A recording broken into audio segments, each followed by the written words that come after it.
Artinya bahwa kadang kita itu paham kalau yang kita pikirkan gitu kan itu adalah bagian dari rekonstruksi kejadian-kejadian yang sebenarnya itu kita bentuk sedemikian rupa sebelum kita tidur gitu kan, sehingga ketika kita tidur ada permasalahan-permasalahan yang belum terjadi dan peluang terjadinya peristiwa itu kan sangat banyak sekali gitu kan.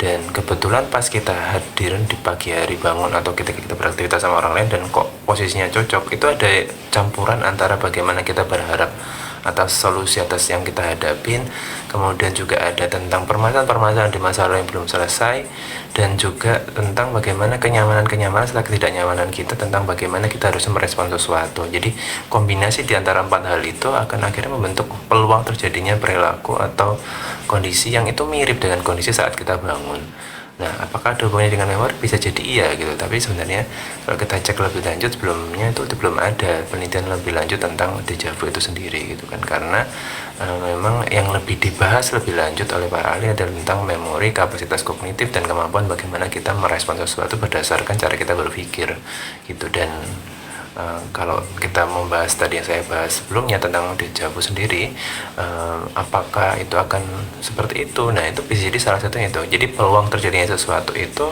karena kita sudah mengkonsepnya sedemikian rupa dalam cara kita berpikir secara sadar maupun secara tidak sadar, karena kita dalam kondisi tertidur, dan itu sebenarnya bagian dari kejadian kita sebelum tidur gitu kan, dan belum selesai permasalahannya atau itu hal-hal yang mungkin kita harapkan terjadi gitu kan, dan itu kok bersesuaian dengan apa yang terjadi setelah kita bangun gitu kan. Jadi kebetulan-kebetulan itu bisa jadi terjadi gitu, tapi kalau kita mau jelaskan secara ilmiah memang belum ada penelitian lebih lanjut yang membahas tentang itu. Kita mudah-mudahan terjawab ya untuk mbaknya atau masnya yang tadi bertanya tentang itu. Kita masuk ke Mbak Beya gitu. Salam kenal untuk Mbak Beya. Mas mau tanya, suka ada perasaan nggak dihargain tempat kerja? Mereka suka bilang itu bercanda, mau diomongin juga pasti bilangnya jangan bawa hati, tapi bercandaan kali ini bikin sakit hati banget. Gimana ya gitu ya. Makasih banget buat Mbak Bea yang sudah bertanya. Coba kita jawab ya teman-teman semua ya. Mbak Bea, saya scroll dulu. Jadi gini,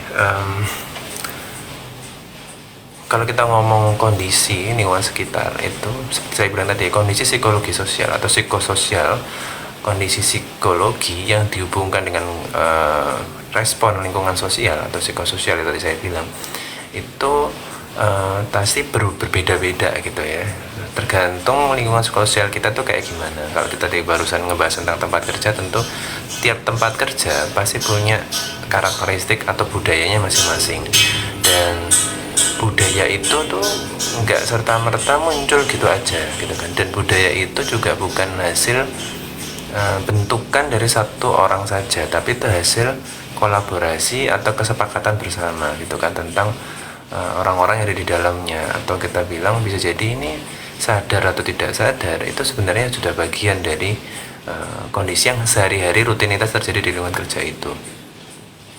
Nah, bisa jadi di kondisi-kondisi tertentu lingkungan kerja yang ternyata punya budaya kerja yang tidak positif gitu kan, termasuk salah satunya seperti yang diceritakan oleh Mbak Bea, di mana ketika kita itu sedang berperilaku sesuatu dan ternyata direspon dengan lingkungan kerja atau teman-teman kantor kita yang bilang itu jangan dibawa hati, atau ini hanya bercandaan, atau kadang mereka tidak empati dengan kondisi kita gitu kan. Artinya bahwa sebenarnya mereka itu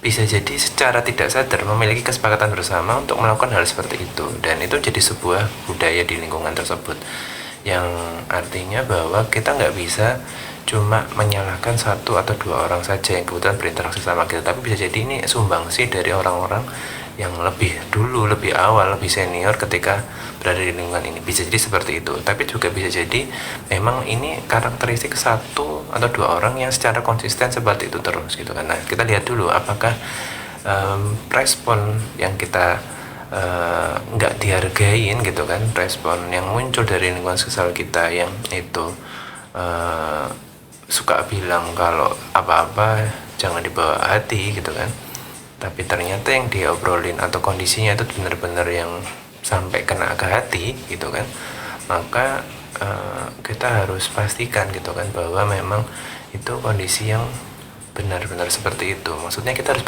perlu pendapat yang objektif gitu ya.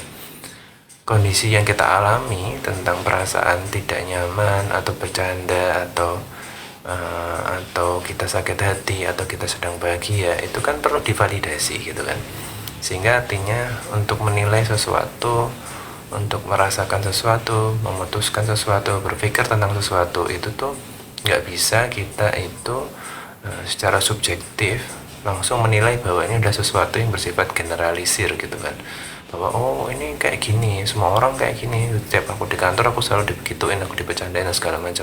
Nah, bisa jadi kondisi saat kita sedang tidak bisa dibecandain atau kita merasa sakit hati banget sementara orang lain kok ngerasa itu hal yang biasa gitu kan, itu berarti jangan-jangan antara dua itu tadi memang beneran kita dibecandain supaya kita jadi lebih nggak baper, pertama itu. Kedua, atau mungkin bisa jadi memang kenyataannya memang kita sakit hati beneran tapi orang-orang di sekitar kita tidak empatik terhadap kondisi yang kita alami, atau memang jangan-jangan kondisinya adalah kita lagi yang banyak pikiran gitu kan, beneran bercanda tapi kita itu sensitif banget karena permasalahan di kantor yang sebelumnya, hari sebelumnya, atau saat di rumah atau dalam perjalanan menuju ke kantor kita ada problem yang belum selesai, sehingga ketika ada permasalahan atau ada kondisi yang bercanda terus ternyata kita itu ngerasa kok nggak nyaman atau merasa sakit hati kok malah dibercandain gitu kan, malah dibilang kok baperan segala macam, itu sebenarnya kita dalam kondisi yang benar-benar nggak sinkron dengan kondisi yang sedang dimunculkan dalam lingkungan kerja kita. Nah itu mungkin perlu juga gitu ya untuk memvalidasi ke orang yang mungkin lebih wise dalam mengambil keputusan, lebih bijak dalam melihat sesuatu, lebih objektif dalam menilai hal-hal yang ada di lingkungan sekitar kita, entah itu pimpinan kita atau mungkin kondisi-kondisi yang mungkin kita punya teman yang itu bisa lebih ngasih masukan-masukan yang lebih kita dengar gitu kan. Nah, supaya apa? Supaya apa yang kita rasakan gitu kan itu benar-benar memang yang sesungguhnya terjadi gitu kan. Nah, itu yang pertama, kita perlu validasi dulu. Yang kedua, pastikan juga bahwa memang tentang kalau memang itu adalah sesuatu yang seharusnya memang tidak dibecandain gitu, artinya kita perlu juga speak up gitu ya, atau kita perlu berterus terang, kita perlu untuk asertif gitu kan. Kita perlu memberitahukan ke orang-orang yang berperilaku yang tidak membuat kita nyaman itu bahwa sebenarnya apa yang mereka lakukan itu tidak membuat saya nyaman, atau tidak membuat saya atau kita tuh ngerasa nggak enak gitu kan, atau kita merasa enak di tempat kerja gitu kan. Jadi kita bisa memastikan mereka tahu yang kita rasakan. Nah, jangan-jangan kita berhadapan sama orang-orang yang nggak paham tentang kondisi empati, kondisi dimana kita harus menghargai orang lain yang mungkin sedang dalam kondisi yang tidak ingin dibercandain segala macam. Nah, sangat mungkin terjadi kita akan berhadapan sama orang-orang yang seperti itu. Artinya bahwa kita nggak bisa pukul rata nih. Semua orang harus paham dengan apa yang aku mau, semua orang harusnya bisa menyesuaikan sama yang kondisi yang aku hadapin, harus nyaman dan segala macam. Nah, maka dari itu kita perlu terus terang gitu kan. Mungkin mereka nggak paham, nggak aware, nggak sesensitif itu kalau kamu lagi ada masalah, sehingga kamu mungkin bisa jadi perlu berterus terang tentang itu. Tapi memang ketika itu sudah dilakukan dan ternyata tidak memberikan hasil yang sesuai yang kita harapkan, malah terus-terusan seperti itu, malah kita diremehin, maka kita boleh take a nation, bisa ngambil tindakan yang lebih serius. Misalkan kita sampaikan ke atasan kita ketidaknyamanan kita gitu kan, agar kita itu bisa dapat solusi yang itu bisa menenangkan kondisi pekerjaan kita. Saya yakin dengan seperti itu kita dapat sesuatu yang lebih objektif gitu kan, apa yang harusnya kita lakukan, bagaimana cara kita berperilaku secara profesional, atau mungkin orang yang sudah memperlakukan kita secara tidak nyaman itu memperoleh sesuatu yang itu membuat mereka tersadar berupa teguran atau apa yang segala macam. Itu hanya bisa dilakukan oleh pimpinan kita karena konteksnya adalah di kantor pekerjaan. Maka kita juga perlu untuk memastikan bahwa perilaku-perilaku yang kita lakukan di dalam konteks kantor itu memang perilaku yang berkaitan sama kondisi pekerjaan kita gitu, supaya kita juga tidak diberikan perspektif atau image yang tidak profesional terhadap pekerjaan kita. Maka kita perlu, kalau memang konteksnya adalah pekerjaan, jangan lupa kita kembalikan ke bawah ini adalah konteks pekerjaan gitu kan. Kalau memang tidak perlu bercanda terlalu sering, maka ya tidak perlu terlalu bercanda. Kalau memang waktunya serius, maka serius gitu kan.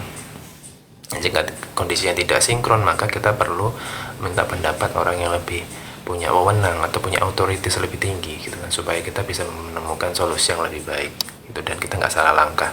Karena saya yakin kalau kita sudah nyaman di suatu tempat, kita sudah oke sama gaji dan segala macam, maka kita tidak akan mau untuk bisa berpindah tempat gitu, karena kan untuk dapetin suasana kerja yang oke, gaji yang oke itu kan juga tidak mudah di kondisi sekarang juga. Jadi jangan sampai melakukan kegiatan-kegiatan gegabah yang itu justru akan merugikan kita di masa yang akan datang. Gitu ya untuk Mbak Bea, mudah-mudahan bisa membantu untuk bisa nambahin perspektif yang lebih baik ketika harus beraktivitas atau bertindak di masa yang akan datang gitu. Oke. Wah, ini saya punya teman yang lama tidak saya jumpai. Ini ada Kak Mawali ya. Salam lama nggak ketemu ya kita, Mbak Mawali ya. Mudah-mudahan dalam kondisi yang sehat.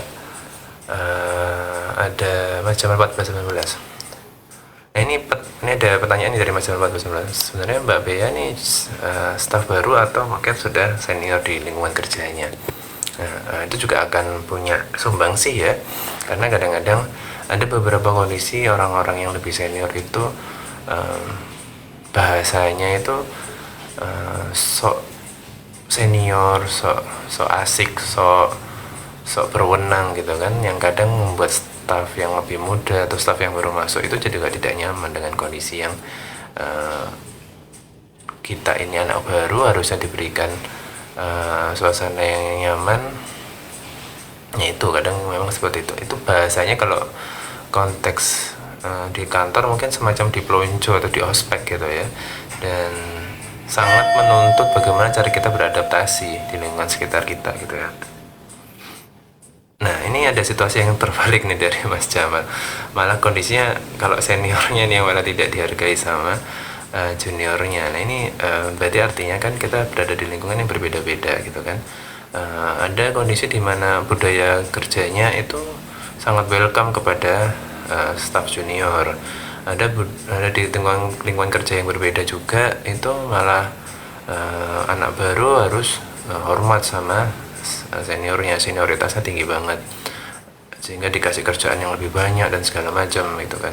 Ada juga yang kebalik, malah anak saking demokratisnya kondisi di lingkungan situ, atau saking permisifnya lah, bukan, kita nggak bisa ngebahas demokratis, saking permisifnya, saking begitu tidak ada batas, sampai seniornya ngerasa nggak dihormatin seperti yang dialami oleh Mas Jamal 14-18. Dan itu jadi kerasa awkward ya kalau misalkan kita dapat staff yang lebih muda yang ternyata itu so asik dan apa segala macam, kadang nggak bisa diajak serius gitu kan. Kebalikannya dalam kondisi yang dihadapi oleh Mbak Bea gitu kan, ya memang kita harus melihatnya secara objektif ya. Ini kita harus kembalikan lagi bahwa konteks di kantor, maka pekerjaan yang harus dihadapin ya harus kita perlakukan seperti pekerjaan kita yang kita hadapin itu. Jangan sampai masalah-masalah pribadi larut ke dalamnya, urusan-urusan di rumah yang belum terselesaikan ikut masuk ke dalamnya gitu kan, sehingga kita harus berpikir secara major gitu kan, bahwa sebenarnya yang kita kerjakan adalah pekerjaan-pekerjaan yang itu sebenarnya tidak relate dengan urusan pribadi, sehingga kalau orang-orang di luar sering bilang maka profesionalitasnya yang harus dijaga, yang itu sebenarnya benar-benar kita harus pahami. yang mungkin nggak sebagian orang di zaman sekarang itu memahami tentang makna profesionalitas gitu kan. Sama ada beberapa orang yang merasa kalau profesional itu dihitung dari gajinya, profesional itu dihitung dari status kepegawaiannya, apakah dia full time ataukah dia part time, apakah dia magang, apakah dia itu anak baru, apakah dia anak lama, masa kerja dan segala macam. Tapi yang sesungguhnya harus dipikirkan adalah bagaimana cara kita berperilaku sesuai dengan tempatnya. Itu sebenarnya yang paling cocok untuk dikatakan sebagai situasi yang profesional itu kan. Kita tidak boleh menempatkan urusan-urusan pribadi itu ke dalam urusan kantor, atau sebaliknya ketika kita sudah sampai rumah maka kita harus profesional dengan kondisi rumah, ya nggak usah bawa-bawa urusan kantor ke dalam rumah, sehingga itu tidak bercampur aduk dan bisa terselesaikan dengan batasan-batasan yang sangat objektif, yang sangat wajar. Jangan sampai tercampur, karena sudah tercampur maka akan sulit untuk kita bisa mendiferensiate lagi gitu. Malah nanti kita jadinya kita yang nggak dianggap profesional karena kita itu kerja di kantor tapi malah masih kepikiran sama urusan di rumah, atau kebalikannya saat kita sudah di rumah kita masih marah-marah sama anak kita, marah-marah sama istri kita, atau marah-marah sama suami kita, padahal itu gara-gara permasalahan di kantor yang belum terselesaikan gitu. Makanya kadang muncullah konflik-konflik itu yang terjadi karena kita sendiri nggak bisa membedakan antara urusan kantor dan urusan rumah, urusan kantor dan urusan pribadi. Yaitu yang mungkin harus dipelajari lebih lanjut tentang makna profesionalitas untuk sebagian orang, karena memang itu penting banget ya, karena membuat kita jadi lebih terbuka, lebih bisa berpikir objektif dan menghargai orang lain juga gitu kan. Nggak cuma menghargai orang lain, menghargai keluarga kita juga gitu. Dari saya sih seperti itu. Kita sudah overtime 5 menit. Hari ini pertanyaannya sangat beragam dan saya sangat berterima kasih buat Sobat Binar semuanya yang sudah datang, sudah ikutan bertanya, ikutan join, dan ikutan menginspirasi teman-teman Sobat Binar lainnya. Kenapa? Karena ini acaranya nggak cuma akan kita live ini aja, tapi ini juga akan kita tampilkan kembali rekamannya di YouTube-nya Berbinar, di official YouTube-nya Berbinar, di Berbinar Insightful Indonesia. Dan setiap episode selalu kita upload, termasuk edisi-edisi episode khusus yang kayak minggu lalu dimana saya belum bisa ikutan bergabung sama kalian semua, yang itu dimana episodenya memang made by our staff. Nah itu kayak gimana sih konsepnya, bisa kalian langsung cek aja di YouTube-nya Berbinar, langsung cek aja di sana. Termasuk episode-episode sebelumnya mungkin kalian penasaran sebenarnya bagaimana sih perspektif saya sebagai seorang psikolog dalam berpendapat, menangani sesuatu, atau memberikan solusi atas permasalahan-permasalahan yang dihadapi oleh klien saya. Dan itu semua akan membantu kalian memahami lebih baik tentang bagaimana Berbinar Insightful ini bisa memberikan layanan kepada para customernya. Kenapa? Karena Berbinar punya banyak sekali layanan-layanan yang menarik yang bisa kalian coba, baik itu produk edukasinya maupun produk di layanan psikologi, termasuk konseling maupun psikotes atau tes psikologinya. Dan tentunya kita semua atau kami semua di Berbinar Insightful Indonesia berusaha memberikan yang terbaik untuk Anda. Kami punya berbagai macam produk dan layanan yang itu berkisar dari yang gratis sampai yang berbayar, mulai yang murah sampai yang mahal.